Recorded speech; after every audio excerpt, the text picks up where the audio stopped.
NAB ترمیمی ordinance کے اثرات۔ نیپرا حکام کے خلاف قومی خزانے کو نقصان پہنچانے کی انکوائری بند کر دی گئی۔ چیئرمین نیب نے پورٹ قاسم کول پاور اور ساحل پاور میں منصوبوں کی تحقیقات بند کرنے کی منظوری دے دی۔ دونوں منصوبوں کے اصل دستاویزات وزارت توانائی کے حوالے کرنے کے لیے خط لکھ دیا۔ پورٹ قاسم اور ساحل کول پاور منصوبے سے خزانے کو سالانہ اربوں روپے کا نقصان پہنچانے کا الزام تھا۔ ملک مستحکم معیشت کی طرف گامزن، اسٹاک ایکسچینج بھی مثبت رخ دکھانے لگا۔ معیشت کی صورتحال بہتری کی طرف جا رہی ہے۔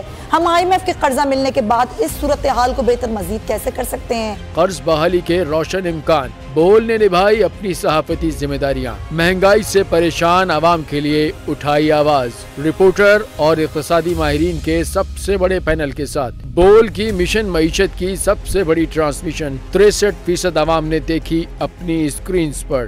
اگر 21ویں صدی کی ہم انڈسٹری کی کوئی بات کریں تو اس میں پھر انفارمیشن ٹیکنالوجی جو ہے وہ ٹاپ پر آتی ہے۔ اپنی روایات کو برقرار رکھتے ہوئے بول عوامی مسائل کو اجاگر کرنے میں سب سے آگے۔ دیکھیے بول کی اگلی ٹرانسمیشن میں موبائل لون ایپ کا بڑا اسکیم کیسے ہوا بے نقاب۔ سائبر کرائم سرکل راولپنڈی کی مختلف علاقوں میں کارروائیاں، بلیک میلنگ میں ملوث آن لائن لون ایپس کے 9 ملزمان گرفتار کر لیے گئے ہیں۔ اگر اس اسکینڈل سے متعلق آپ کے پاس ہیں حقائق تو بنیے بول انویسٹیگیشن کا حصہ۔ آپ کی شناخت اور تمام تر معلومات خفیہ رکھی جائیں گی، تو بس ہمیں ای میل کریں یا واٹس ایپ کریں 0337 0310 377۔